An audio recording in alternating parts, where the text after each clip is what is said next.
যিহেতু এতিয়া মটৰৰ ছিজন চলি আছে তেন্তে মটৰ পনীৰ বনাওঁ। মই কাজু দিয়া নাই, মুংফলি দিছোঁ। নবয়ে কাজুটো ইমান বেছি পচন্দ নকৰে, তো আপোনালোকে কাজু বেছিকৈ দি মুংফলি অলপ দিব পাৰে। আৰু মই এনেকৈ ভাজি লৈছোঁ।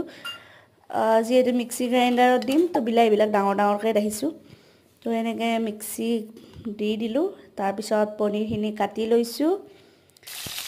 আলুখিনি অকণমান ফ্ৰাই কৰি ল'ম ৰঙচুৱা হোৱালৈকে, তাৰপিছত ৰাখি দিম। এতিয়া গোটেই যিটো মিক্সিত মাৰিছিলোঁ সেইখিনি ধুনীয়াকৈ ভাজিব। জিৰা, অকণমান মছলা, অকণমান তেলটো ওপৰলৈ উঠালৈকে ভাজি থাকিব। তাৰপিছত মটৰটো দি কিনে আকৌ ভাজিব। তাৰপিছত আদা নহৰুৰ পেষ্ট এনেকৈ দি দিব।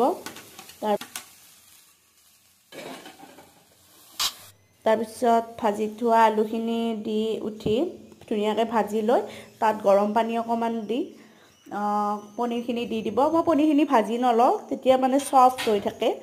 তো অলপ উতলিব দিব বেছিকৈ পানী দি। তো এয়া ৰেডি। আপোনালোকে মুংফলিৰ জেগাত কাজু বেছিকৈ দি মুংফলিটো কমাই কিনে দিলে বেছি টেষ্ট পাব। এয়া মোৰ